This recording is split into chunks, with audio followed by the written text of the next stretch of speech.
महामारी को लेकर दुनिया में महायुद्ध जारी है। नमस्कार, मैं हूं शमशेर सिंह और आप देख रहे हैं खबर फास्ट।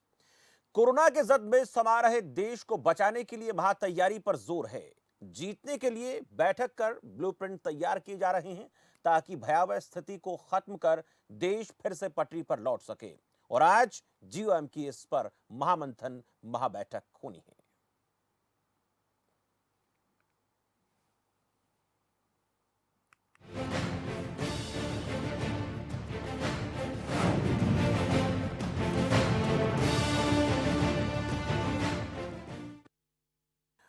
वही देश में कोरोना वायरस की वजह से कोहराम मचा है। हर दिन कोरोना वायरस के नए संक्रमित मामले सामने आ रहे हैं और इस बीच कोरोना वायरस के संक्रमण का पता लगाए जाने के लिए टेस्टिंग एक अहम कड़ी के रूप में साबित हो रही है। हालांकि देश में प्रति 10 लाख लोगों पर टेस्टिंग का आंकड़ा हर राज्य में अलग अलग है और भारत में कोरोना वायरस का संक्रमण 13,000 के आंकड़े को पार कर चुका है।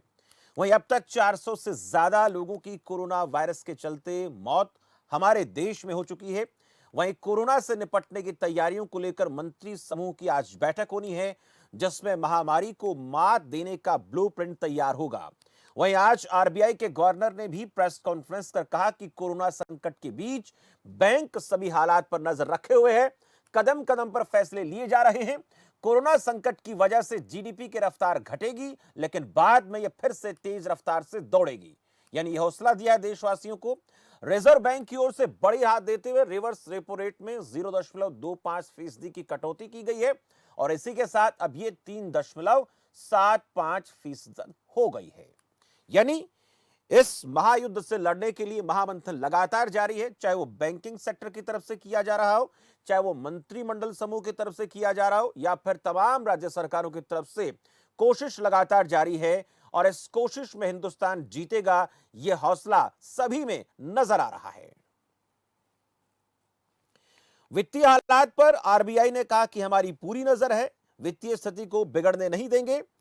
बैंक वित्तीय संस्थान के कर्मचारियों का धन्यवाद किया गया है रिजर्व बैंक के गवर्नर की तरफ से। कोरोना से लड़ाई में सभी विभागों को सलाम उन्होंने किया। तमाम अहम बातें जो आज उन्होंने की हैं। वहीं मंत्रिमंडल समूह की आज बैठक होनी है और इस बैठक में क्या निर्णय लिए जाते हैं कोरोना संक्रमण से निपटने के लिए महत्वपूर्ण रहेगा। तो महामंथन का ब्लूप्रिंट तैयार हो रहा है।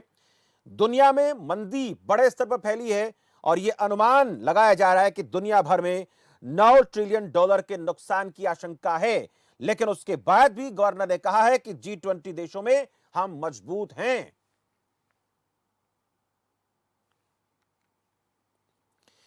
चलिए, कोरोना को लेकर हालात देश में कैसे हैं, उनसे निपटने को लेकर तैयारियां किस तरीके से नजर आ रही हैं देश में, और डॉक्टर्स को लेकर बात करेंगे कि डॉक्टर्स जो हैं वो देश में किस तरह से संकट से निपटने के लिए पूरी तरह से तत्पर नजर आ रहे हैं। इस बात को लेकर हम चर्चा करेंगे। डॉक्टर सतवीर हमारे साथ हैं, पूर्व डीजीएल डिपार्टमेंट से। डॉक्टर साहब, एक बार फिर से आपका स्वागत है। लगातार आपसे चर्चा में रहते हैं डॉक्टर साहब। धन्यवाद। जब भी हमें जरूरत पड़ती है और देश की जो तमाम ऐसे लोग हैं हमारे देश के जो इस संक्रमण से लड़ रहे हैं और इस लड़ाई में जो योद्धा के तौर पर डटे हुए हैं वो आपके डिपार्टमेंट के लोग हैं, तो हर बार हम खबर फास्ट की तरफ से उन्हें सलाम करते हैं। एक बार फिर से उनको सलाम करते हैं। आपसे जानेंगे डॉक्टर साहब कि आज के हालात की चर्चा करें, थोड़ा सा अभी की स्थिति को समझें तो हिंदुस्तान इस वक्त कहां खड़ा है। हालांकि ये जरूर कहा है कि गवर्नर ने, रिजर्व बैंक के गवर्नर है कि G20 देशों से तो हम बेहतर हैं, ये तो सही बात है। धन्यवाद आपने मुझे मौका दिया। Welcome sir. देखो, डॉक्टरों की तो ये ड्यूटी है।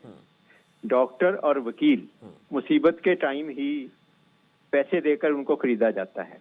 जब बीमारी होती है अपनी बीमारी बेचता है मरीज और डॉक्टर उस बीमारी को खरीदता है, एक तरह से कंज्यूमर वाले हिसाब से मैं कह रहा हूँ, जबकि डॉक्टर की ड्यूटी है। लेकिन मेरी एक ही रिक्वेस्ट है सरकार से कि डॉक्टर को पर्सनल प्रोटेक्शन किट, जो गियर हैं, जो पर्सनल प्रोटेक्शन इक्विपमेंट हैं, वो जरूर दिए जाएं। सिर्फ डॉक्टर्स को नहीं, नर्सिस को और पूरे पैरामेडिकल स्टाफ को PPE जरूर दिए जाएं ताकि वो और अच्छे मन से सेवा कर सकें। ये बहुत जरूरी है जी। तो तैयारी के बारे में जैसे बात आती है कि इकोनॉमी हमारी बहुत ठीक है, अभी तो जंग शुरू हुई है, इसमें कोई शक नहीं। अभी जंग शुरू हुई है, खत्म ही की तरफ नहीं अभी चली। ये शुरुआत है। हाँ, और जो लॉकडाउन किया है वो बहुत अच्छा स्टेप है, क्योंकि मैं अभी भी ये मानता हूं कि हमारे जैसे गरीबी है, भीड़ है, सुविधाएं कम हैं, इस चीज में हम उतने टेस्ट नहीं कर पाएंगे जो यूएसए कर पा रहा है या साउथ कोरिया कर पा रहा है या अच्छे अच्छे देश कर रहे हैं, वो हम नहीं कर पाएंगे। अस्पतालों की स्थिति आप सबको पता है, चाहे प्राइवेट अस्पताल हो चाहे सरकारी अस्पताल हो, जब इतने ज्यादा केस आएंगे तो कोई भी उनको संभाल नहीं पाएगा। तो इस समय लॉकडाउन ही सबसे जरूरी है। लोगों ने अच्छा साथ दिया है, लेकिन और ज्यादा सहयोग और ज्यादा है। सहयोग की जरूरत है डॉक्टर साहब। लेकिन एक चीज आपसे पूछूं, आपने कहा कि ऐसे पीपी जो किट्स हैं वो होनी चाहिए, लेकिन इस महायुद्ध में जो महायोद्धा हैं वो डॉक्टर्स हैं, वो फिर भी परवाह नहीं करते हैं। लेकिन ऐसे योद्धाओं के ऊपर जब हमला किया जाता है वो वाकई में बहुत ज्यादा शर्मनाक है, लेकिन फिर भी इन महायोद्धाओं के हौसले को वो लोग तोड़ नहीं पाते हैं। उसको सरकार अभी तक सख्ती से ले रही है और सख्ती से लिया भी जाना चाहिए। और सख्ती के अलावा ये मैसेज जाना चाहिए कि सरकार पूरी सख्त रहेगी। एक तो जिसने कुछ काम किया है, चाहे बहकावे में किया है, चाहे नासमझी में किया है, एक तो उन पे सख्ती होनी चाहिए। दूसरा, सारे समाज को, सबको मैसेज जाना चाहिए कि जो भी इस तरह का गलत काम करेगा उस पे सख्ती होगी। लेकिन जो गलत काम कर रहे हैं वो जरूरी नहीं कि वो दोषी जानबूझकर कर रहे हैं। उनको भड़काया, हो सकता है भड़काया गया हो सकता है उनको जानकारी ना हो। जैसे आमतौर पे आप देखते हो कि जब हेलमेट के लिए पुलिस वाला रोकता है तो जिस बच्चे को हेलमेट के लिए रोकते हैं वो पहले तो गाली देता है जी। वो ये नहीं कहता कि मेरे काम के लिए कर रहा है। इसी तरह जैसे अब पुलिस कर रही है, पुलिस लोगों को रोक रही है, पुलिस लोगों को घर से बाहर नहीं निकलने दे रही, तो लोग पुलिस की मजबूरी नहीं समझ रहे, लोग उल्टा मान रहे हैं। तो इसका मतलब हेल्थ एजुकेशन अभी भी बहुत जरूरी है। लोगों को ये समझाया जाना जरूरी है कि पुलिस जो भी काम कर रही है आपके भले के लिए कर रही है, इसमें आपका थोड़ी ही तकनीकी फायदा दिक्कत आ रही है, आपके फ्रेम में आपके पास लौटेंगे। इस बीच हमारे साथ संजय सरदाना हैं, खंड कृषि अधिकारी हैं। संजय जी, स्वागत है आपका खबर फास्ट पर। धन्यवाद जी। संजय जी, आज हम बात कर रहे हैं महायोद्धाओं की। उन महायोद्धाओं में जो कर्मचारी हैं इस देश में लगातार 24 घंटे ड्यूटी पर तैनात रहते हैं। पुलिस प्रशासन की बात कर लें, स्वास्थ्य विभाग के अधिकारियों की, कर्मचारियों की बात कर लें, सफाई कर्मियों की बात कर लें, और एक और योद्धा है जो इस वक्त देश में अनाज की जो पैदावार करके जो कमी हो रही है उसकी पूर्ति के लिए, तो किसानों को लेकर हम बात करेंगे। कैसी स्थिति में वो लोग इस वक्त हैं और किस प्रकार से इस महायुद्ध में अपना योगदान दे रहे, अपनी आहुति दे रहे हैं, और उनके लिए क्या तैयारियां हैं प्रशासन की तरफ से? इसके लिए इसमें कोई शक नहीं है कि किसान ही हिंदुस्तान का अन्नदाता है और उसी ने ही सब कुछ, किसान जो हम खाना खा रहे हैं वो किसान के करने से ही खा रहे हैं। और जो प्रशासन ने इनके लिए किया है कि हम लोग किसानों के लिए कर रहे हैं कि उनका जो अन्न है, सरकार ने जैसे हिदायतें दी है कि 20 तारीख से गेहूं की परचेज हरियाणा के अंदर शुरू हो जाएगी और सरसों की परचेज जो है वो 15 तारीख से शुरू हो चुकी है। तो इसके लिए हम लोगों ने व्यवस्था बनाए रखने के लिए मंडियां बनाई है। 3 गांव के ऊपर एक मंडी बनाई गई है गेहूं के लिए। और इसी तरह ही जो कटाई के लिए हार्वेस्टर्स हैं, जो कंबाइने हैं, वो हर एक स्टेट के साथ अलग अलग बॉर्डर लगते हैं, वहाँ पर टीमें बनाई गई हैं। और वो टीमें जो है निगरानी कर रही है कि अगर पंजाब साइड से या राजस्थान साइड से कोई भी कंबाइन हरियाणा के अंदर एंट्री होती है तो उसके लिए पहले उसकी सारी जानकारी ली जाती है। मेडिकल की टीम नाकों के ऊपर उपलब्ध है, वो उसके सभी जांच करते हैं। मेडिकल से फिट होने के बाद सारी कंबाइन का सैनिटाइजेशन करवाया जाता है। उसके बाद उसके सारा डाटा रख के और वो कौन कौन से गांव में जाएगा उसकी सारी एंट्री की जाती है। उसके बाद कंबाइन को आगे भेजा जाता है कि किसी भी तरह से जो कोरोना की मार है अपने हरियाणा के अंदर और ना बढ़े। बिल्कुल, ये कहा जा सकता है कि इस लड़ाई में आप लोगों की तरफ से जो तैयारी है वो पूरी है, किसी प्रकार की दिक्कत नहीं आ रही है। और जो पिछले 2-3 रोज से सरसों की खरीद हुई है उसमें कोई परेशानी आई क्या? किसानों को कोई दिक्कत हुई या फिर आप लोगों को किसानों की वजह से कोई परेशानी हुई? क्योंकि हम ये चाहते हैं कि न तो आपको दिक्कत हो न किसान को दिक्कत हो, और जो स्थिति हम बेहतर बनाना चाहते हैं, हिंदुस्तान में एक बेहतर माहौल देना चाहते हैं, उसमें किसान का योगदान और प्रशासन का योगदान दोनों का महत्वपूर्ण है। तो कोई परेशानी, किसी प्रकार की दिक्कत दिखी आप लोगों को? जो सर अभी तक की सिचुएशन है उसके अंदर अभी तक तो हमारे को किसान पूरा सहयोग कर रहे हैं।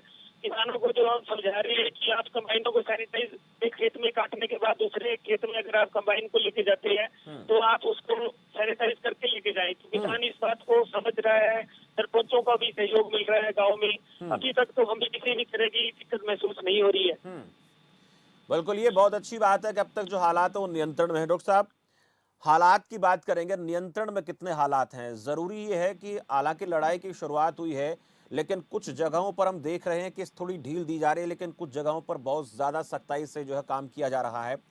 तो ये जो कुछ ज़िले हैं, लगभग पौने 200 के आसपास पूरे देश में ऐसे ज़िले हैं जहाँ पर बहुत ज़्यादा एहतियात बरती जा रही है, और इसके अलावा कुछ जगह ऐसी हैं जहाँ पर बहुत ज़्यादा इस वक्त इतनी ज़्यादा कड़ाई से काम नहीं हो रहा है। तो आपको लगता है कि ये सब जो किया जा रहा है वो बिल्कुल सही किया जा रहा है? अभी तक हम कंफर्टेबल पोजीशन में हैं, इसमें कोई शक नहीं। हम्म, लेकिन कठिन दौर से हम गुजर रहे हैं, लोगों का धैर्य टूटता जा रहा है। हम्म, एक तो सरकार ने बहुत अच्छा किया कि 20 तारीख से हम्म, किसान से रिलेटेड, मजदूर से रिलेटेड हम्म, जो भी काम है, वो जो भी ग्रीन जोन है जहाँ पर केस नहीं हुए, हम्म, उस पर निगरानी भी रखी जाएगी और उनको अलाउ कर दिया जाएगा। हम्म, इससे जो मजदूर दिल्ली से या हरियाणा से छोड़ छोड़ करके कोई बिहार जा रहा था, कोई अपने घर जा रहा था, उनको ये बात समझ आएगी कि जहाँ पर आप जा रहे हो वहां भी रोजगार नहीं है। उनको डर यही हो रहा है ना कि घर वालों के हाँ, पास जाना है, जी, यहाँ हमें खाना कौन देगा, यहाँ हमें ठहराएगा कौन। हम्म, तो अब उनको ये समझ आ रहा है कि 4-5 दिन के बाद हम्म, हमारा रोजगार शुरू हो जाएगा, थोड़ा बहुत हम्म, हमें यहाँ कुछ ना कुछ काम मिलेगा, पैसे मिलेंगे हम्म, और खाने को भी मिलेगा। हम्म, तो एक तो उनको ये, जिसको कहते हैं टिकाई हो गई, हम्म, उनको ये लग रहा है कि अब हमें यहाँ रहने में फायदा है। हम्म, दूसरा, किसान को भी एश्योरेंस हो रही है, जबकि ये बहुत मुश्किल बात है। किसान की जो सारी फसल खरीदना हम्म, सरकार की जिम्मेवारी है, पूरे दाम पर और समय पर बिना भीड़ भाड़ करे खरीदना, ये बहुत मुश्किल काम है। इसकी अच्छी तरह प्लानिंग होनी चाहिए। हैफाजत प्लानिंग से ये काम नहीं होगा। सिर्फ ये कह देने से, आदेश पारित कर देने से कि मंडियों में परचेज शुरू हो जाएगी, अच्छी तरह परचेज नहीं होगी। मरीज जो किसान हैं वो बहुत दुखी होंगे परचेज के लिए। तो इसको ठीक से किया जाना चाहिए। और आमतौर पे लोग ये कहते हैं कि कंबाइन को क्यों सैनिटाइज कर रहे हो, कंबाइन को थोड़ी बीमारी है, या हमें दूर दूर बैठने को क्यों कह रहे हो। तो एक लोगों का मन होता है, जब तक उसको समझ नहीं आती कि क्यों हमें दूर दूर बिठा रहे हैं, वो दूर नहीं बैठता। हमें उनको ये समझाना है कि जो भी संक्रमित व्यक्ति है, चाहे वो संक्रमण दिल्ली से लेके आया है, चाहे किसी दूसरे गांव से लेके आया है, उसको पहले 4 दिन 5 दिन कोई सिम्टम नहीं होते। तो उस 4 दिन 5 दिन में उसने अगर कंबाइन के हैंडल को हाथ लगाया है, गियर को हाथ लगाया है, कहीं भी हाथ लगाया है या मेज पे हाथ लगाया है, दूसरा आदमी उस जगह को आके हाथ लगा देगा तो उसको वो संक्रमण हो जाएगा। और जो हम शुरू से बता रहे हैं, बार बार डिस्टेंसिंग करनी है, हर 10 मिनट बाद हाथ धोने हैं और नाक और मुंह पर हाथ नहीं लगाना। और मास्क का एक बहुत क्रेज है कि मास्क लगाना है, मास्क जरूर लगाइए। जैसे मैं बोल रहा हूँ, मेरे मुंह से थूक निकल रहा है, ड्रॉपलेट निकल रहे हैं, मास्क लगा हुआ है तो बिल्कुल सामने जो आदमी बैठा है वो कम से कम ड्रॉपलेट तो नहीं गिरेंगे उसके ऊपर। ज्यादातर इस वक्त काम जो चल रहा है वो मंडियों में चल रहा है पूरे देश में, और इस वक्त जो लोग आपको सुन रहे हैं, खासकर किसान और किसानों से जुड़े हुए जो कर्मचारी हैं, मंडी में जो भी लोग काम करने वाले हैं, उनको मास्क को लेकर क्या हिदायत देंगे? देखिए, जैसे प्रधानमंत्री मोदी ने कहा कि आप अपना अंगोछा लगा लें, और पहले जैसे हम बात कर रहे थे कि अंगोछे का इस्तेमाल लोग करते हैं, लेकिन बार बार उसी का इस्तेमाल करना, कितने मिनट के बाद, कितने घंटे बाद उसको उनको साफ करना है। किसानों के पास मास्क जैसी सुविधाएं बहुत कम होती है, तो उन्हें अपने अंगोछे को लेकर क्या सावधानी बरतनी है? बिल्कुल ठीक बात है। मास्क अगर अच्छी तरह ना पहना जाए, खास तौर से अभी मास्क मैंने ऐसे पहना है और उतार दिया या यहाँ कर लिया, जैसे कर लेते हैं लोग, और 2 घंटे बाद जब लगाया उल्टा लगा लिया। क्या हुआ, जो बाहर की सतह पर जो भी कोई गलत चीज, जो वायरस अगर बैठ गया था, वो जब मैं उसको 2 घंटे बाद उल्टा लगाऊंगा तो अंदर लग गया। उसका फायदा नहीं हुआ, नुकसान हुआ है। दूसरा क्या है, एक टेंडेंसी है कि मास्क लगा हुआ है उसको सेट करना शुरू कर देंगे, ऊपर करेंगे, कभी नीचे करेंगे। उससे क्या है, इन्फेक्शन तो मेरे हाथ में है, हाथ में से मैंने उसको नाक और मुंह में भेज दिया। तो सर्कल तो हमने तोड़ना है कि हाथ से मुंह में इन्फेक्शन ना जाए, हाथ से नाक में इन्फेक्शन ना जाए, उसको बिल्कुल। खत्म करना है। तो मास्क का फायदा होने की बजाय नुकसान हो गया और फॉल्स सेंस हो गई। उससे अच्छा अगर इस्तेमाल करें रुमाल तो बहुत अच्छी बात है। एक रुमाल घर से लेकर ना चलें, 2 या 3 रुमाल लेकर चलें। अंगोछा लेकर चलते हो तो 2 घंटे, अगर आप 2 घंटे बाद मंडी में जाकर के अगर तौलिया या अंगोछा धो देते हो जी। और आधे घंटे में वो सूख जाता है, आधे घंटे बाद दोबारा लगा लेते हो, तो 2 रुमाल या 2 अंगोछे लेके चलें, वो रुमाल से हर तरह से बेहतर है। बिल्कुल। घरों में बहनें माताएं चुन्नी का इस्तेमाल कर सकती हैं, वो भी 2 चुन्नी रखें, 2-3 घंटे के बाद चुन्नी को धो दें और दूसरी चुन्नी लगा लें। बिल्कुल। तो चुन्नी या रुमाला या रुमाल या तौलिया ये डेफिनेटली मास्क से बेहतर सिद्ध होंगे। जी, ठीक है। ये डॉक्टर साहब, संदेश इस जरूर बीच जाना हमारे चाहिए। साथ आर के आर्य भी हैं, इकोनॉमिक एक्सपर्ट जुड़ चुके हैं। आर के आर्य जी, स्वागत है आपका। नमस्कार नमस्कार। आर के आर्य जी, जो आज हमने गवर्नर साहब को सुना, कई अहम बातें उन्होंने आज कही हैं। ये भी दावा किया कि G20 देशों से तो स्थिति हमारे देश की बेहतर है, लेकिन अभी तो लड़ाई की शुरुआत है और इस महायुद्ध के लिए महातैयारियों की बात आज हम कर रहे हैं। कितनी तैयारियां आपको नजर आती हैं, खासकर आर्थिक जगत में? आर्थिक जगत की जो तैयारियां हैं वो डिपेंड कर रहा है कि लॉकडाउन लंबा चल रहा है। लगभग 40 दिन का तो ये है ही है। बिल्कुल। परंतु सबसे गजब की बात ये है कि 176 जो हॉटस्पॉट्स है, सबसे ज्यादा क्रेडिट 80 लाख करोड़ का आउटस्टैंडिंग क्रेडिट यहीं पर ही है। और जब तक इसको कंटेन नहीं किया जा रहा है कि इकोनॉमी को आगे ग्रो करना, तो मेरे ख्याल से तो मुश्किल है जी। अगर आप पूरे देश की आउटपुट को माने तो 75% आउटपुट यहीं से है। हैदराबाद, बेंगलोर, गुड़गांव, अहमदाबाद, बड़ौदा, ये 176 सिटीज, और ये सारी रेड जोन में हैं। तो रेड जोन के अंदर क्या है कि अदर इसका रेप्लिकेशन फास्ट हो रहा है वायरस का, और कंटेनमेंट में मुश्किल आ रही है, तो लॉकडाउन जो है वो एक्सटेंडेड ही रहेगा। और जहां तक मेडिकल एक्सपर्ट्स की है उस पे मैं इंटरवीन नहीं कर सकता। कहीं ना कहीं ICMR का आज तो थोड़ी स्टेटमेंट ठीक थी कि टेस्टिंग एडिक्वेट है, परंतु टेस्टिंग इनएडिक्वेट है। कल ही कंसाइनमेंट आई है टेस्ट किट की लगभग 5.5 लाख की, उससे अब ये बढ़ाया जाएगा। परंतु इसके साथ सरकार के ऊपर जो फिस्कल बर्डन बन रहा है मेडिकल इमरजेंसीज के ऊपर, उसकी वजह से कहीं ना कहीं गवर्नमेंट फाइनेंशियली स्ट्रेस में जाती दिख रही है। इसीलिए सरकार ने RBI के ऊपर थोपा है। ये एक एक्सेप्शनल डिसीजन है। पिछले 90 सालों से, जब से RBI 1935 से बनी हुई है, इतनी उदारता RBI ने जो दिखाई है वो इसलिए दिखाई है कि जो आर्सेनल है वो इस टाइम खत्म है, क्योंकि टैक्स की कलेक्शन सरकार की लगभग एस्टिमेटेड 22 लाख करोड़ की थी। सरकार की जो पहले की कलेक्शन थी वो लगभग 2 लाख करोड़ की कम थी। उसी प्रोजेक्शन पे ही दूसरी प्रोजेक्शन की हुई थी 22 लाख करोड़ की। अगर उस कलेक्शन को अगर हम सही माने में माने तो लगभग 40% इसमें कटौती चली जाएगी। अगर 15-16 लाख करोड़ रहता है तो गवर्नमेंट के पास कुछ भी फायर पावर नहीं होगी कि किस तरह से इग्नाइट करेगी। अब सवाल ये आता है कि ये सारा दारोमदार MSMEs पे छोड़ा है, क्योंकि वो लार्जेस्ट एम्प्लॉयर है। तो RBI ने अपने फर्ज को पूरा किया है, क्योंकि जो इंटरेस्ट रेट की रिजिडिटी है वो इंडिया में सबसे ज्यादा है। और ये जो आज का इंटरेस्ट रेट है 4.40, ये पिछले 15 साल में लोवेस्ट है जी। और RBI क्या बैंक भी इसको अफोर्ड नहीं कर सकते, क्योंकि RBI वही कहती है जो बैंक कहते हैं। बैंक ये कहते हैं कि हमें डिपॉजिट्स को पैसा देने के लिए हमें भी इंटरेस्ट रेट ठीक रखना पड़ता है, क्योंकि आपने पोस्ट ऑफिसेज और स्मॉल सेविंग के इंटरेस्ट रेट काफी हाई रखे हुए हैं, और म्यूचुअल फंड में भी लोगों की अर्निंग काफी है। तो कहीं ना कहीं इन्होंने लिक्विडिटी में इजाफा दिया है, रिवर्स रेपो को कम किया है 25%, 25 बेसिस पॉइंट 4 से 3.75 किया है, जी जी हाँ। उससे भी थोड़ा बहुत लिक्विडिटी पे फर्क पड़ेगा।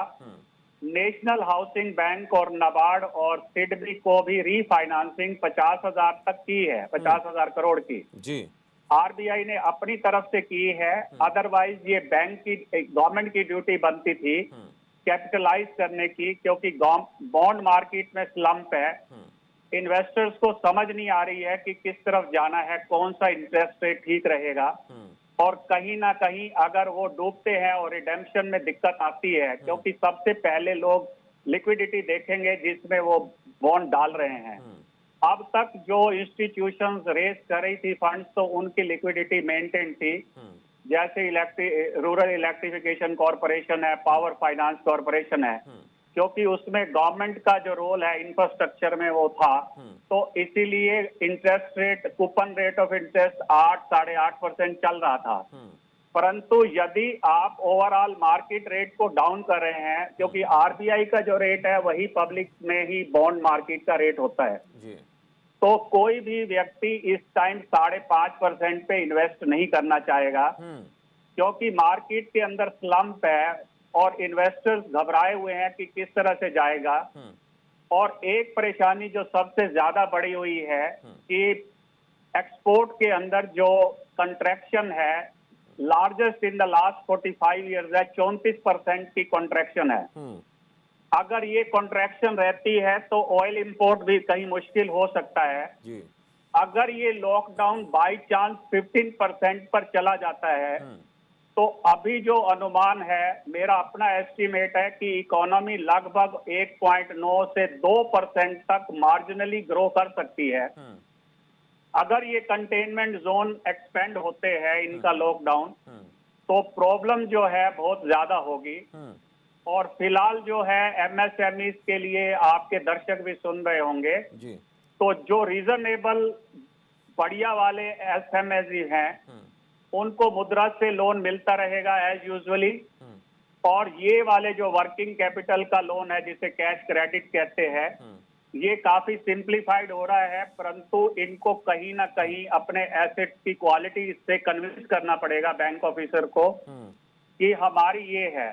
अब सप्लाई साइड को तो पुश किया जा रहा है, परंतु इस टाइम आरबीआई गवर्नर ने इन्फ्लेशन की क्या हालत होगी वो इग्नोर कर दी है, क्योंकि गवर्नमेंट के पास फायर पावर नहीं है। गवर्नमेंट के फिस्कल रिसोर्सेज पहले से ही टाइट थे, इसीलिए गवर्नमेंट पैकेज ना अनाउंस करके आरबीआई के ऊपर डाल रही है। एक एक्स्ट्रा ऑर्डिनरी रिश्ता हुआ है। ठीक है, तो कुल मिलाकर स्थिति जो है, आर के आर्य जी आपके पास लौटे के स्थिति को लेकर भी बात करेंगे। हमारे साथ इस बीच डॉक्टर अंकित सिंघल भी जुड़ गए, उनके पास चलेंगे और आपसे ये जानेंगे डॉक्टर साहब, आर के आर्य जी, पहले आपसे जानना चाहूंगा कि जो अंतरराष्ट्रीय स्तर पर जो ये कहा जा रहा है कि $9 ट्रिलियन के नुकसान की आशंका है, इसको लेकर आपसे चर्चा करेंगे, लेकिन उससे पहले एक बार अंकित सिंघल जी से बात कर लेते हैं। अंकित सिंघल जी, जो स्थिति आज हम देख रहे हैं, हालांकि जंग की शुरुआत है, महायुद्ध इसको हम इसलिए कह रहे हैं क्योंकि बहुत बड़ी लड़ाई है, लंबी लड़ाई है और इसमें तमाम दुनिया के देश इससे जूझ रहे हैं, लेकिन हिंदुस्तान में आयात करने की बात हुई 5.5-6 लाख के आसपास जो टेस्टिंग किट हैं, उनके बारे में क्या जानकारी है, क्या दर्शकों को आप बताना चाहेंगे? जहां तक मुझे समझ आ रहा है कि उनको लेकर ये कहा जा रहा है कि उनकी जो जांच करने का जो तरीका है, जिनसे जांच की जाती है, उनसे रिपोर्ट सामने आती है, उतनी ज्यादा भरोसेमंद नहीं जो पहले से चल रही है। सर, पहले तो मैं ये कहना चाहूंगा कि ऐसा कुछ भी नहीं है। जो भी इंडियन गवर्नमेंट कर रही है वो स्टैंडर्डाइज प्रोसीजर से कर रही है और वो बहुत अच्छे से कर रही है ना। जैसे कहा जा रहा है कि किट हमारे पास उपलब्ध नहीं है, ऐसा नहीं है। जो भी हमारे पास किट उपलब्ध है उनके अकॉर्डिंगली ही सभी टेस्टिंग हो रही है और आप रिजल्ट तो देख ही रहे हैं। जैसे कि हमारा लॉकडाउन पहले 22 मार्च को हुआ था, जो हमारा जनता कर्फ्यू था, और उसके बाद फिर हमारा 25 से जो हमारा लॉकडाउन शुरू हुआ था 25 मार्च से, और अभी भी सेकंड लॉकडाउन चल रहा है। तो आप देख रहे हैं रिजल्ट कितने अच्छे हैं। अगर आप यूरोप को, यूएस को आप क्या कहते हैं कंपेयर करेंगे, तो उसके बावजूद हमारे रिजल्ट जो है काफी अच्छे हैं। और ऐसा कुछ नहीं है कि अगर हम बहुत ज्यादा टेस्टिंग करेंगे तो उससे बहुत ज्यादा फायदा होगा, क्योंकि 130 करोड़ लोगों में सबकी की टेस्टिंग हो नहीं सकती है। सिर्फ कुछ लोगों की टेस्टिंग हो सकती है जो भी कोरोना सस्पेक्टेड हैं या लग रहा है कि कोरोना उनको हो सकता है। लेकिन जो बात हो रही है, जिस किट की बात कर रहे हैं, उससे कह रहे हैं कि बहुत जल्द रिजल्ट आ जाते हैं, बहुत तुरंत उससे परिणाम मिल जाता है, 5 से 10 मिनट में उसकी बात हो जाती है। तो क्या ये 5 से 10 मिनट वाला और जो पहले घंटों-घंटों में रिजल्ट आते थे, उससे कुछ फ़र्क पड़ता है क्या? सर ऐसे बहुत सारे किट हैं, जैसे सबसे पहले आरटी-पीसीआर आया जिसको 1 दिन में रिजल्ट आता था। उसके बाद फिर ये रियल टाइम पीसीआर आया जो अभी बहुत सारे प्राइवेट लैब कर रहे हैं, जिसका रिजल्ट 6 घंटे में आ जाता है। 6 घंटे के बाद वो 7-8 घंटे में उसकी रिपोर्ट देता है। फिर एक सीजीन टेस्ट है जो 45 मिनट में आ जाता है। अभी कल ही मैंने एक आर्टिकल पढ़ा है जिसमें चाइनीज ने वुहान में सलाइवा से टेस्टिंग किया है, जिसका रिजल्ट अराउंड 1 to 2 आवर्स में ही आ रहा है। तो ऐसी चीज डेवलप हो रही है अभी इन प्रोसेस में, और जैसे जैसे ये आएंगी वैसे वैसे रिजल्ट अच्छे आएंगे और उससे हमें एकदम फास्ट टेस्टिंग मिलेगी। That is beneficial to the patient. ठीक है, संजय सरदाना जी किसानों को लेकर कुछ हिदायतें दे रहे थे। डॉक्टर सतवीर चौधरी जी बता रहे थे हमें कि हमें क्या ध्यान रखना है। आप लोग अपनी तरफ से क्या हिदायत देते हैं? जो बातें आप लोगों को डॉक्टर्स की तरफ से बताई जाती हैं, उनको लेकर किसानों को अवेयर किया जाता है? क्योंकि अगर आर्थिक जगत की हम बात करें, इकोनॉमी की अगर हम बात करें, तो एक किसान ही ऐसा है जो इस वक्त कहीं ना कहीं प्रोडक्शन की स्थिति में है, प्रोडक्शन के हालत में, बाकी सब जगह काम बंद हो चुके हैं। बिल्कुल सर, जो डॉक्टर्स की तरफ से हिदायतें हमें दी गई हैं वही हम किसानों तक पहुंचाने की कोशिश करते हैं कि किसान उसको इम्प्लीमेंट करें और इस तरह का जो है कोरोना की आगे प्रकोप ना बढ़े। जब किसान आपके पास आते हैं तो उनको क्या इन चीज़ों की जानकारी होती है? पूरी पूरी जो बातें डॉक्टर्स की तरफ से कही जाती हैं, सरकार की तरफ से उनको ये काम करने के लिए कहा जाता है, वो जागरूक हैं या फिर वो भीड़ में मंडियों में चले आते हैं, इकट्ठा झुंड बना लेते हैं, एक साथ बैठकर चाय पीते हैं, या फिर जो भी? नहीं सर, अभी तक तो हमें कुछ इस तरह का देखने को नहीं मिला है। हमने जब भी ये खाद बीज की दुकानें खोली है तो उसमें जो हमने डिस्टेंस मेंटेन की बात की है, तो किसान उसको डिस्टेंस मेंटेन कर रहे हैं। मास्क वगैरह के लिए डॉक्टर्स की हिदायतों के अनुसार उनको बताया गया है। टाइम टू टाइम हम सैनिटाइजर साथ में रखते हैं, जो लोगों के हाथ सैनिटाइज करवाए जाते हैं। तो ये लोग भी इस बात को, किसान जो है इस बात को समझ रहे हैं और हमें इस तरह, अभी तक तो हमें कुछ इस तरह का सामना करने की जरूरत नहीं पड़ी है और हम विश्वास करते हैं कि आगे भी किसान हमारा साथ देंगे और जो भी डॉक्टर्स की तरफ से हिदायतें हमें टाइम टू टाइम दी जाएंगी वो हम किसानों तक पहुंचाएंगे और किसान उसको ध्यान में रखेंगे। बिल्कुल, किसान उसका पालन करें, उसको फॉलो करें। आपके माध्यम से हाँ जी हाँ जी हाँ, आपके माध्यम से मैं किसानों को यही गुजारिश करना चाहूंगा कि वो मतलब इन सारी चीजों को ध्यान में रखें और इस जो महायुद्ध है इसमें अपना साथ दें। ठीक है डॉक्टर सतवीर चौधरी जी, जांच को लेकर जैसे हम थोड़ा पहले भी चर्चा कर रहे थे, जो हम टेस्टिंग कर रहे हैं उसका जो स्तर है अन्य देशों के मुकाबले बेहतर नहीं है, उतना ज़्यादा नहीं है जितना होना चाहिए। लेकिन क्या जो इस वक्त चल रहा है, जहां जहां पर लगे कि ये इलाका है, इस इलाके में इतने लोगों की जांच होनी ज़रूरी है, उस लिहाज से हो पा रही है कि नहीं हो पा रही है? फिर रेंडमली जांच करने का तरीका ठीक है? देखो, मैं तो खुलकर तीनों बातों के बारे में कहूंगा कि जांच एडिक्वेट हो ही नहीं सकती। जितनी जरूरत है उतनी सुविधाएं भारत में नहीं है। सरकार कितना भी प्रयत्न करे, कितना भी जोर लगाए, एडिक्वेट जांच नहीं हो पाएगी, नंबर एक। लेकिन फिर भी सरकार बहुत प्रयत्न कर रही है, हम ये नहीं कह रहे प्रयत्न नहीं कर रही, लेकिन इनएडिक्वेट है।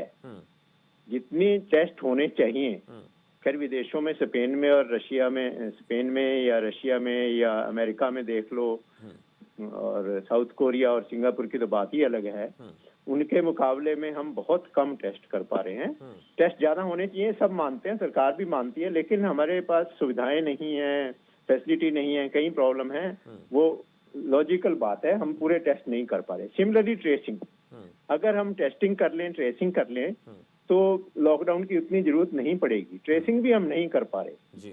जिस आदमी को क्वारंटीन में रखा जाता है, घर से बाहर नहीं निकलना, वो किसी टाइम चुपचाप निकल जाता है, तो 8-10 आदमियों को इन्फेक्ट कर जाता है। अगर हम ये समझे कि जिसको इन्फेक्शन है या जिस परिवार को इन्फेक्शन है, अगर वो 100 आदमियों को भी इन्फेक्ट करता है 10 दिन में, यानी 10 दिन में 10 आदमी रोज भी इन्फेक्ट किए तो 200 आदमी हो गए।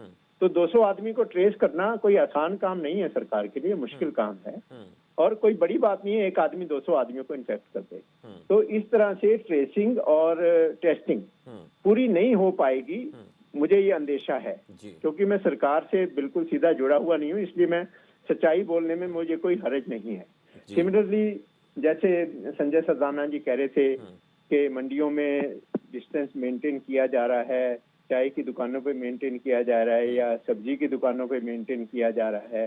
मेरी फोन पे भी बात होती, लोगों से बात होती रहती, लोग उल्टा यही कहते हैं, ये किस लिए कहते हैं 5-5 फुट पे बैठो, जिसके सामने हम बैठे हैं उसको तो कुछ है नहीं, हमें उससे दूर क्यों बिठाते हैं? तो जब तक उनके दिमाग में ये समझ नहीं आएगा कि दूर क्यों बिठाते हैं, बात नहीं बनेगी। अब सिंपल सी बात है, सैनिटाइजर के पीछे पड़े हुए हैं। क्या करेंगे? मैं अभी एक वीडियो देख रहा था, एक आदमी खड़ा है, वो उनको एक एक मास्क दे रहा है मंडी के बाहर, मंडी के गेट पे एक मास्क पकड़ा रहा है सबको, और जो मास्क पकड़ा रहा है उसने खुद मास्क जरूर पहना हुआ है, नाक उसका खुला है, और उसका हाथ कितना इन्फेक्टेड है पता नहीं। मास्क खोलता है, हो सकता है मास्क को वो इन्फेक्ट करके मास्क दे जो रहा है। एक सिर्फ काम को एक फॉर्मेलिटी समझकर कर दिया जाता है, औपचारिकता निभा दी जाती है, जिसको लेकर काम करने की जरूरत है। सैनिटाइजर की 4 बूंदे उसके हाथ पे डाल रहा है, हाँ, तो उससे पर्पस सॉल्व नहीं हो रहा। हाँ। उसकी बजाय ये होना चाहिए कि वो साबुन से 20 सेकंड, 25 सेकंड, आधा मिनट साबुन से अच्छी तरह हाथ धोए, वो ज्यादा इंपॉर्टेंट है रादर देन के वो सैनिटाइजर के 2 बूंद लगा ले। हाँ। और तीसरी बात इकोनॉमी है, इकोनॉमी तो डाउन जाएगी ही जाएगी। इसमें आर्य साहब बिल्कुल ठीक बता रहे हैं, इकोनॉमी सारी दुनिया की नीचे जा रही है, हमारी भी साथ जाएगी। जैसे हवाई जहाज में शुरू में कहते होते हैं कि अगर संकट हो जाए अपना सामान ना लेके जाओ, खुद अपनी जान बचा लो। तो इस समय संकट ऐसा है, हमें इकोनॉमी का तो बाद में सोचेंगे, पहले लोगों की जान तो बचे जी। अगर कहीं स्पेन वाला या अमेरिका वाला भारत में हाल हो गया 15 दिन बाद, 20 दिन बाद, महीने बाद, 2 महीने बाद, तो अमेरिका स्पेन वाला जब हाल हो गया तो भारत में नहीं संभल सकता किसी भी तरह से। ना हमारे पास बेड हैं, ये ना आसान हमारे नहीं पास होगा, इतने अपने डॉक्टर पास होंगे। पूरी सुविधाएं नहीं है। डॉक्टर साहब, एक छोटा सा सवाल आर के आर्य जी से भी ले लेता हूँ। आर के आर्य जी, जैसे मैंने कहा था, आपसे बातचीत कर रहे थे कि दुनिया में कहा जाता है कि $9 ट्रिलियन तक इकोनॉमी जो है नुकसान की आशंका है। लेकिन एक चीज और उससे साथ साथ मैं ऐड कर दूं, अगर इसी तरीके के हालात हिंदुस्तान में और लंबे समय तक बने रहते हैं तो फिर क्या माहौल बनेगा, किस प्रकार की स्थिति बनेगी, लोगों के सामने क्या क्या समस्याएं आ सकती है, सरकार को किन चुनौतियों से जूझना पड़ सकता है? देखिए, इसमें 2 बातें हैं। हमारी इकोनॉमी जो है अभी 4th जनरेशन पे एंटर करने से पहले ही ये आपदा आ गई। काफी लगभग 80% इकोनॉमी अभी 3rd जनरेशन के अंदर ही है। 4th जनरेशन पे स्टेप आउट करने के लिए एमएसएमई को बूस्ट देना चाहिए था, परंतु पिछले 5 सालों में एमएसएमई को जो स्टैंडिंग मिलनी थी वो नहीं मिली, जिसकी वजह से जो लेबर कंडीशन आप पूरी कंट्री के अंदर देख रहे हैं वो इसी का परिणाम है।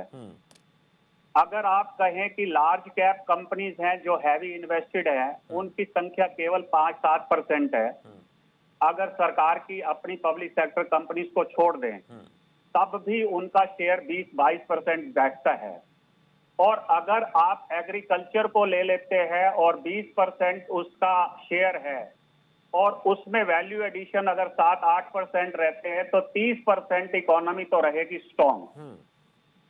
जो ईस्टर्स है, फैटी ऑयल्स है, एफएमसीजी गुड्स है जो एग्रीकल्चर बेस्ड है और जो कुछ इंपोर्ट के ऊपर डिपेंड करते हैं, उससे इकोनॉमी चल नहीं सकती, क्योंकि 70% इकोनॉमी जो है डिपेंड करती है लार्जली 3rd जनरेशन की जो इंडस्ट्रीज हैं, चाहे वो बड़ी हो या छोटी हैं। और जहां तक एडवांस हैं वो पहले से ही रीस्टार्ट कर रहे हैं, जैसे एवरेडी है, पीडीलाइट्स है, परंतु इनके वैल्यू जो है प्रोडक्ट्स की वो ज्यादा नहीं है, क्योंकि कंजम्पशन स्टूडेंट्स ने करनी है। एवरेडी टॉर्च के सेल्स यूज होते हैं, तो ये छोटे छोटे प्रोडक्ट्स से नहीं चलती है इकोनॉमी। प्रोडक्ट्स ज्यादा इकोनॉमी जो चलती है एक्सपोर्ट के ऊपर है। लगभग 20% इकोनॉमी जो है एक्सपोर्ट के ऊपर निर्भर है, जिसके ऊपर हैवी कंट्रैक्शन है।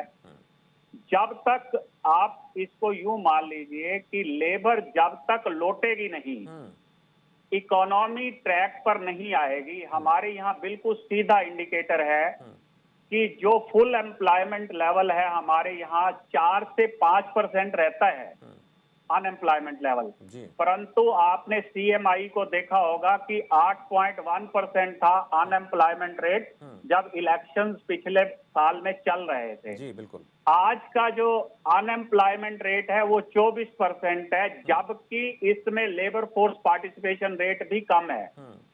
तो इसका मतलब क्या है कि जो लोग लेबर फोर्स में नहीं आ रहे, उनको पता है कि कुछ नहीं मिलने वाला इस मार्केट के अंदर, उसका भी कॉन्ट्रैक्शन लगा ले तो अनएम्प्लॉयमेंट रेट आपको ताज्जुब होगा 48-49% है। इस अनएम्प्लॉयमेंट को सोल्व करने का एक ही माध्यम है, वो सरकार है। और सरकार के पास फायर पावर नहीं है, क्योंकि टैक्स मोबिलाइजेशन को जब मेंटेन करना था उस टाइम डिसरप्शन हो रहे, मॉनेटाइजेशन और जीएसटी। तो जो कंपनीज नीचे बैठ गई उनकी फाइनेंसिंग नहीं हो पाई, वो स्टैंड नहीं हो पाए। तो कुल मिलाकर एमएसएमई की हालत अभी तक पहले भी नाजुक थी और अब और नाजुक हो जाएगी जी। आरबीआई की लिक्विडिटी से कितने एब्जॉर्ब हो पाएंगे या नहीं हो पाएंगे, ये तो जैसे ही लॉकडाउन 3 तारीख के बाद खुलेगा और जब एंटरप्रेन्योर एप्लीकेशन लेके जाएंगे और जब बैंक ऑफिसर उसका विजिट करेगा तो दिखाइए आपके पास क्या कोलेट्रल है। इसके लिए तो कयास लगाने मुश्किल है। अभी आपने आरबीआई गवर्नर को सुना होगा कि लिक्विडिटी तो हम देंगे, पर बैंक जो है अपने लॉसेस के साथ आपको लिक्विडिटी नहीं दे सकते। तो इसीलिए आपने अपने कारोबार को खुद सशक्त करना होगा। अब आपने देखना है कि आप लेबर डिपेंडेंट है या कैपिटल डिपेंडेंट है। 90% इंडस्ट्री जो है वो लेबर डिपेंडेंट है, इसीलिए लेबर जो है लगभग 45 करोड़ की है। 40 करोड़ फार्मर्स हैं, लेबर रूरल एरिया में है, 45 करोड़ वो है, टोटल जो है 85 करोड़ के आसपास है। 4 करोड़ वर्कर्स जो है गवर्नमेंट के पास हैं। तो ये जो आपका वर्क फोर्स स्ट्रक्चर है उसके अंदर लेबर को गवर्नमेंट कैसे कर सकती है, इंडस्ट्रीज नहीं करेंगी। इंडस्ट्रीज सिर्फ ये देखेंगी कि उसका अपना मार्जिन निकलता है कि ठीक है तो ठीक है। बिल्कुल, ये महत्वपूर्ण तो बात वहां आपने पे कही, वो अच्छी। कट लगाएगा और उसको एक मार्जिनल लेवल पे चलाएगा ताकि उसका घर चलता रहे। जी। तो लेबर को एब्जॉर्ब आपके अपने से ही किया जाता है। लेबर का कोई इंसेंटिव नहीं है किसी भी इंडस्ट्री को। अगर आप किसी भी इंडस्ट्री के पास चले जाइए, क्योंकि लार्जर इनपुट कॉस्ट जो है वो वेज कॉस्ट होती है, दूसरा इंटरेस्ट कॉस्ट होती है, तीसरा तो जो रॉ मटेरियल है वो कॉस्ट ऑफ प्रोडक्शन में शामिल होके वो तो लोगों को ही पता चल जाता है कि अगर गेहूं के दाम हो गए तो आटे के दाम तो हो ही जाएंगे, क्योंकि 4 रुपए किलो पिसवाई के हो जाएंगे और लोडिंग के आधा 50-60 पैसे हो जाएंगे। तो कुल मिलाकर वहां पर स्थिति बनती है जो लेबर सेक्टर है, उस लेबर सेक्टर को संभालना इस मौके पे बड़ा मुश्किल रहेगा जब तक लोगों का ये कॉन्फिडेंस नहीं आएगा कि अब वायरस की प्रॉब्लम नहीं रही। ठीक है। वायरस की प्रॉब्लम लगभग 1.5 साल तक रहने वाली है। वैक्सीन पे आप कितना भी हाथ मार लेंगे तब भी क्लिनिकल ट्रायल मिलाकर सारा टेस्टिंग करने के बाद, एनिमल टेस्टिंग पहले लगा लीजिए 3-4 महीने की, अभी तो इसका स्टेट नहीं पता लग रहा है, जीनोम नहीं पता लग रहा है। उसके बाद जब ये होगा तो 1 साल की क्लिनिकल ट्रायल चाहिए इसके अंदर कि कितनी इसकी वायल जो है इफेक्टिव है, कितनी नहीं है, रिएक्शन कर जाती है। और जब रिएक्शन करती है तो दिक्कत जो आती आपने है। सवाल दागा, इस सवाल को लेकर मैं डॉक्टर अंकित जी से पूछना चाहूंगा। अंकित जी, आपसे पूछेंगे, जो बात कही है आर.के. आर्य जी ने कि अभी नहीं कह सकते कि हिंदुस्तान में या दुनिया भर की बात कर लेते हैं, वायरस से निपट पाना आसान नहीं होगा और ये स्थिति काफी लंबी चल सकती है, वाकई में चिंतापूर्ण है। हाँ जी सर, जैसा कि ये जो वायरस है अभी तो कुछ कंट्रीज में ही फ्लैट करवा रहा है, मतलब कुछ कंट्रीज में ही केसेस काफी कम हुए हैं। अगर आप देखेंगे सिंगापुर है, जापान है ना, तो साउथ कोरिया है, तो वहां पर उन लोगों की अच्छी चीज ये है कि जो भी कम्युनिटी है, जो भी लोग हैं, उन लोगों ने सारी प्रिकॉशंस ली हैं, जो भी गवर्नमेंट ने उनको डायरेक्शंस दिए हैं उनको फॉलो किया है, जिसकी वजह से आज उनका कर्व फ्लैट आ गया है। नो डाउट कि 1-2 केस अभी भी वहां पर है, ऐसा नहीं है कि 100% खत्म हो गया। और जितनी भी अभी रिसर्च चल रही है उन रिसर्च के अकॉर्डिंग अभी इसको तो काफी टाइम लगेगा। कोरोना वायरस फ्री होने में वर्ल्ड में अभी तक कोई भी कंट्री फ्री नहीं हुई है, तो फ्री होने में 6 मंथ से ज्यादा तो लगेंगे, मे बी 2 साल भी लग सकते हैं। और उसमें सारे इफेक्ट तो हमारे पूरे वर्ल्ड पे और हमारी कंट्री पर इकोनॉमिक आएंगे ही। बिल्कुल इसका असर पड़ेगा। चलिए बहुत बहुत शुक्रिया डॉक्टर अंकित जी, आप हमारे साथ जुड़े। संजय सरदाना जी आपका भी बहुत बहुत आभार। आर के आर्य जी आपका भी बहुत बहुत शुक्रिया। और डॉक्टर सतवीर चौधरी जी पूर्व डीजी हेल्थ आपका भी बहुत बहुत शुक्रिया। चर्चा हम इसलिए कर रहे हैं, जो महायुद्ध है, इस महायुद्ध में चाहे वो किसान है वो भी अपना योगदान दे रहे हैं, इसके साथ साथ डॉक्टर्स की बात करें वो पूरी तरीके से लड़ाई लड़ रहे हैं। वहीं साथ में अगर हम बात करें जो पुलिस विभाग के अधिकारी हैं, कर्मचारी, वो इसमें पूरी तरह से अपना योगदान दे रहे हैं। तमाम तरह के लोग अपनी तरफ से पूरा योगदान दे रहे हैं। लेकिन जो चिंताजनक स्थिति वो ये है कि आर्थिक स्थिति धीरे धीरे देश की बिगड़ रही है, जिसको लेकर के देश की सरकार अपनी तरफ से गंभीरता से प्रयास करती हुई दिख रही है। आरबीआई की तरफ से आज कुछ गाइडलाइंस जारी की गई हैं, कुछ हिदायतें दी गई हैं और कुछ अपनी तरफ से घोषणाएं भी की गई हैं। लेकिन एक और चीज ऐसी है जो इस महायुद्ध में अपनी तरफ से पूरा योगदान दे रही है। एक ऐसा ग्रुप है, एक ऐसी जमात है जिस जमात का जिक्र हम करेंगे ब्रेक के बाद आप को हम बताएंगे कि कैसे मीडिया के लोग जो हैं वो पल पल अपडेट आप तक पहुंचा रहे हैं, पल पल जानकारी आप तक पहुंचा रहे हैं। वक्त एक ब्रेक का हो चला है।